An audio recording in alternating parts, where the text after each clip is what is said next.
આગામી 3 દિવસ ગુજરાત માટે ખૂબ ભારે રહેવાના છે, જેમાં દક્ષિણ ગુજરાતમાં ભારેથી અતિ ભારે વરસાદની આગાહી છે। હવામાન વિભાગે રેડ એલર્ટ આપ્યું છે અને છેલ્લા 48 કલાકથી દક્ષિણ ગુજરાતમાં તો વરસાદી માહોલ શરૂ પણ થઈ ગયો છે અને હજુ પણ આગામી 3 દિવસ સુધી વરસાદી માહોલ બની રહેશે। ત્યારે જુઓ મેઘરાજા કેવી રીતે આ અંતિમ દિવસોમાં બોલાવશે સટાસટી।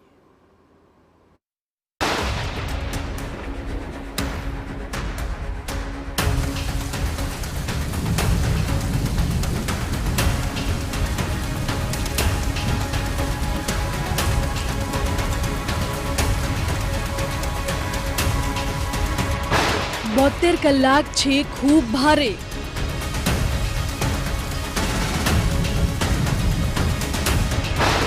રાજ્યમાં ધોધમાર વરસાદની આગાહી।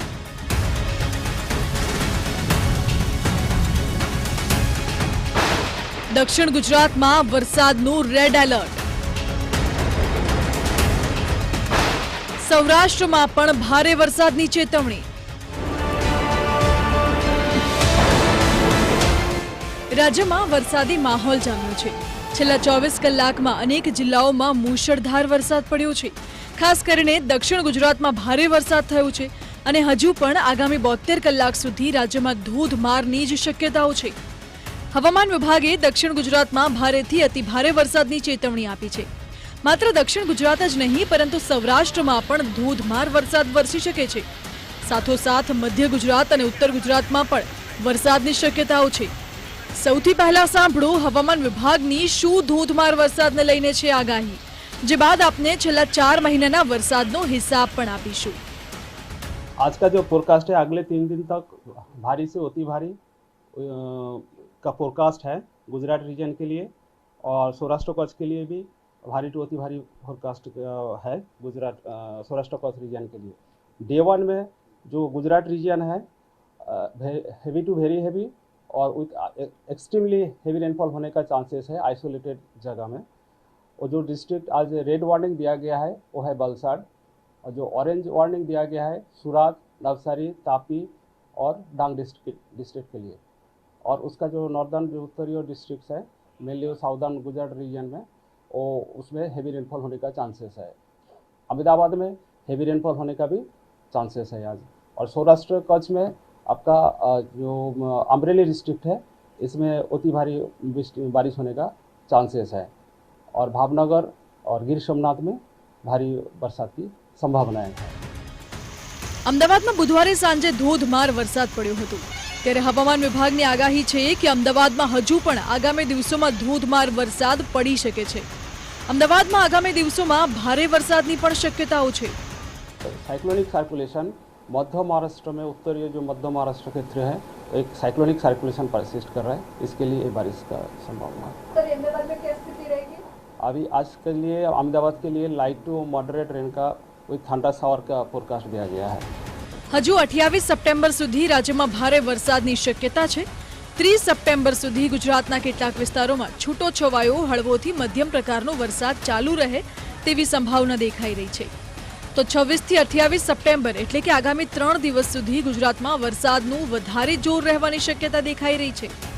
ગુજરાતમાં કચ્છ, દેવભૂમિ દ્વારકા, જામનગર, પોરબંદર, મોરબી, પાટણ, બનાસકાંઠા, સુરેન્દ્રનગર, જૂનાગઢ આ તમામ જિલ્લાઓના વિસ્તારોમાંથી ચોમાસાની વિદાય તો થઈ ગઈ છે।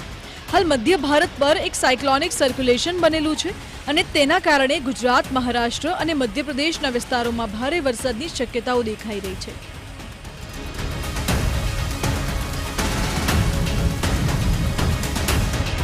તો આ તરફ આગાહીકાર પરેશ ગોસ્વામી પ્રમાણે દક્ષિણ ગુજરાતમાં આગામી 4 દિવસ સુધી મુશળધાર વરસાદની શક્યતાઓ છે।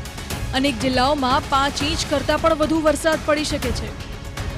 રાજ્યના 60 થી 65% વિસ્તારોની અંદર મધ્યમથી ભારે વરસાદ થઈ શકે છે। ઓલ ઓવર ગુજરાતની અંદર જે વરસાદ પડવાનો છે તેમાં સૌથી વધારે વરસાદ છે દક્ષિણ ગુજરાતમાં નોંધાય તેવી શક્યતાઓ છે। દક્ષિણ ગુજરાતમાં પણ ખાસ કરીને ભરૂચ, અંકલેશ્વર, રાજપીપળા, સુરત, વલસાડ અને નવસારી જેવા વિસ્તારો છે, જેમાં 4 થી લઈને 6 ઇંચ વરસાદ અને 1-2 સેન્ટરની અંદર 6 ઇંચ કરતાં પણ વધારે વરસાદ પડે એટલે દક્ષિણ ગુજરાતમાં ભારેથી અતિ ભારે વરસાદની શક્યતાઓ છે। 30 સપ્ટેમ્બર સુધી રાજ્યમાં વરસાદી માહોલ યથાવત રહેશે, જે બાદ ઓક્ટોબરથી વરસાદની વિદાયની શરૂઆત થઈ જશે। એટલે નવરાત્રીમાં હાલ તો ધોધમાર વરસાદની કોઈ શક્યતાઓ નથી. અનેક વિસ્તારોની અંદર વરસાદ જોવા મળશે, ગાજવીજ અને ભારે પવન સાથે વરસાદો પડશે અને એમાં પણ ખાસ કરીને 27-28 તારીખ 2 દિવસ છે. આ 2 દિવસ દરમિયાન વરસાદની તીવ્રતા વધારે જોવા મળશે અને બીજા દિવસોની અંદર હળવા ભારે ઝાપટાઓ જોવા મળશે. આ પ્રકારનું ગુજરાતનું હવામાન છે એ આવનારા 4-5 દિવસ દરમિયાન જોવા મળે તેવી શક્યતાઓ છે. 2024ના ચોમાસાનો વરસાદનો આ છેલ્લો રાઉન્ડ ગણવાનો છે.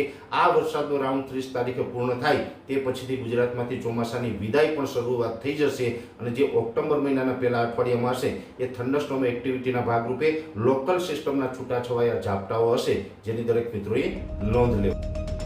રાજ્યમાં આ વર્ષે ગુજરાતમાં મેઘરાજાની ધોધમાર કૃપા વરસી છે. અત્યાર સુધી 128% વરસાદ વરસી ગયું છે અને જો ઝોન પ્રમાણે વાત કરવામાં આવે તો કચ્છમાં 184% વરસાદ વરસ્યો, જ્યારે ઉત્તર ગુજરાતમાં 109% વરસાદ વરસ્યો, મધ્ય ગુજરાતમાં 126% જેટલો વરસાદ નોંધાયો, સૌરાષ્ટ્રમાં 131% વરસાદ અને દક્ષિણ ગુજરાતમાં 133% વરસાદ વરસ્યો છે. આમ સરેરાશ રાજ્યમાં 128% જેટલો વરસાદ નોંધાયો છે.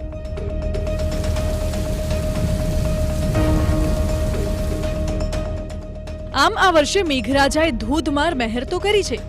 જૂનના અંતમાં ધોધમાર વરસાદની શરૂઆત થઈ, જે બાદ જુલાઈ અને ઓગસ્ટ આ સાથે સપ્ટેમ્બરમાં પણ સારો એવો વરસાદ પડ્યો અને હવે ચોમાસું ગુજરાતમાંથી વિદાય લેશે. જોકે એ પહેલા મેઘરાજાનો અંતિમ રાઉન્ડ ખૂબ જ ધોધમાર રહેવાનો છે. આગામી 48 કલાક ગુજરાત માટે ખૂબ જ ભારે રહેશે. Bureau report, TV9.